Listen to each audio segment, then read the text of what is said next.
আজ একটি অন্নপ্রাশন বাড়িতে গিয়েছিলাম। সেখানে নিরামিষ ভোজনের আয়োজন হয়েছিল। তো সেই নিরামিষ ভোজনেরই আমরা কী কী খেয়েছিলাম সেটাই তোমাদের সাথে আজকে শেয়ার করব। প্রথমেই দিয়ে দিয়েছিল সাদা ভাত আর স্যালাড আর এক প্রকার পকোড়া। তারপর পড়ে গেল ভেজ ডাল। এই ভেজ ডালটা খুব দারুণ হয়েছিল খেতে। লেবুর কথা তো আমি ভুলে গেছিলাম।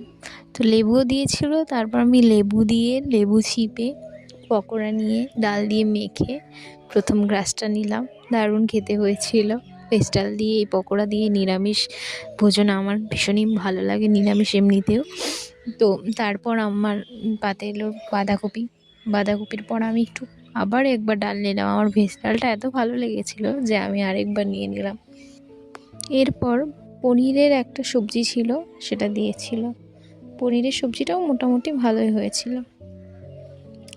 পনির দিয়ে খেতে খেতে তারপর চলে এলো ফ্রাইড রাইসও আমি অল্প নিয়েছিলাম, কারণ ভাত ডাল আমার খেয়ে পেট অর্ধেক ভরে গিয়েছিল, তাই ফ্রাইড রাইসটা খুব সামান্য নিয়েছিলাম। ফ্রাইড রাইস খাওয়ার সাথে সাথে দিয়ে দিল চাটনি এবং মিষ্টি দই। এই চাটনি এবং মিষ্টি দই খেয়ে আজকের ভোজনের পর্ব এখানেই শেষ।